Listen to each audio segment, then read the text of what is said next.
how to hold yourself accountable. Tune in.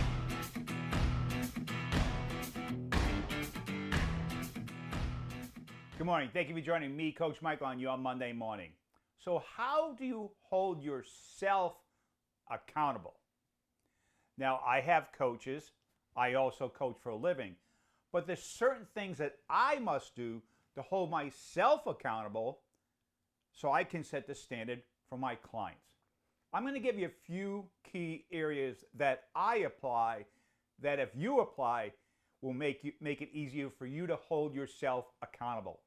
Number one, you need to set yourself high standards and create self-discipline. So create a standard of how you are going to show up. Imagine that you are the leader, that you're setting an example for others. And for you to set an example for others, you must set high standards. Then once you set those standards, you're going to create a discipline to keep you accountable to holding that standard. And it's more like a mindset. There's a line, you're never going to go below it because this is who you are and this is how you need to show yourself and show up for others to set that high standard of accountability. Once you have that, most importantly, you must take ownership on following through on that commitment to yourself to have that discipline and that standard. Own it.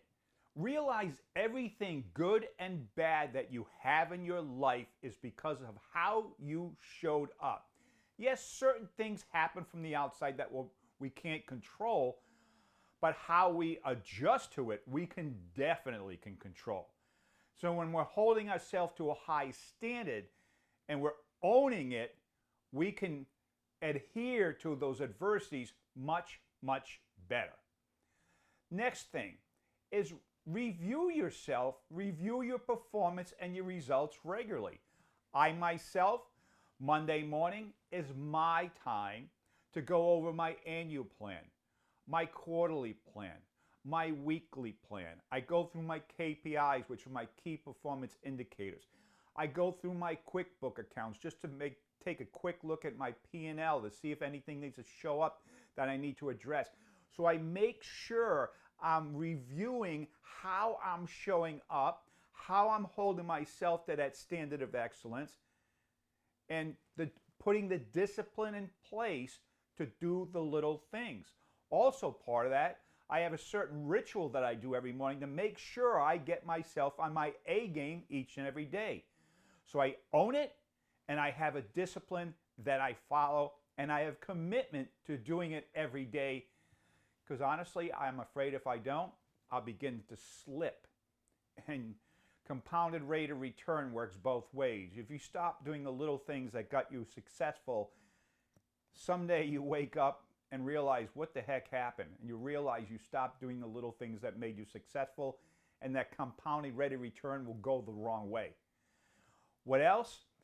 Promptly address any challenges or opportunities. If there's a challenge, do not avoid it. Do not procrastinate on it. Address it, because that challenge, the world goes round. If you don't address that challenge, it will come back, and most likely it's going to be a lot bigger the second time. So handle it promptly. That will also give you ability, as you handle challenges promptly, you become more decisive, more action-oriented. That will just give you the ability to show up and set that standard that you set for yourself. Also, address opportunities promptly. Opportunities, that window's open only so long. If you don't take advantage of it, somebody else will. So when there's an opportunity and your mind is right, saying you feel in your gut that's something you need to address it. It's there for a reason. That's how people get ahead and beat their competition. Consistent corrective action to ensure correct progress and continued progress. We need to keep monitoring the results and the performance we're getting from the action we're taking. Not everything we do the first time works to the way we want it to work immediately. So keep tweaking it. Continue to rate your progress. Continue to take action. Continue to ensure that success that you're looking to achieve. And the most important and the most difficult tool and step to take to hold yourself accountable is look in the mirror and take an honest self-evaluation. And that's why there's coaches. Because many of us, we don't want to necessarily look in the mirror. And what does a coach do? What does a really good coach do?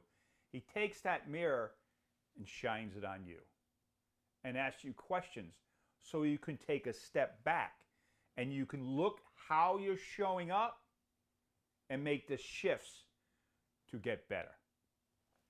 What's the old phrase? The truth will set you free.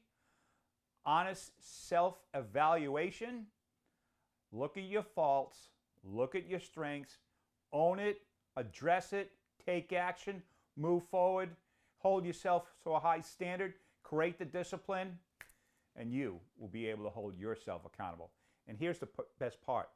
When you hold yourself accountable, there's another quote I love. Your actions speak so loud I can't hear what you're saying. Others will see exactly how you're showing up and they will follow your lead. As always, I hope this has been valuable and thank you for joining me, Coach Michael, on your Monday morning. I want to wish you a productive, profitable week. Go get them. See you next Monday.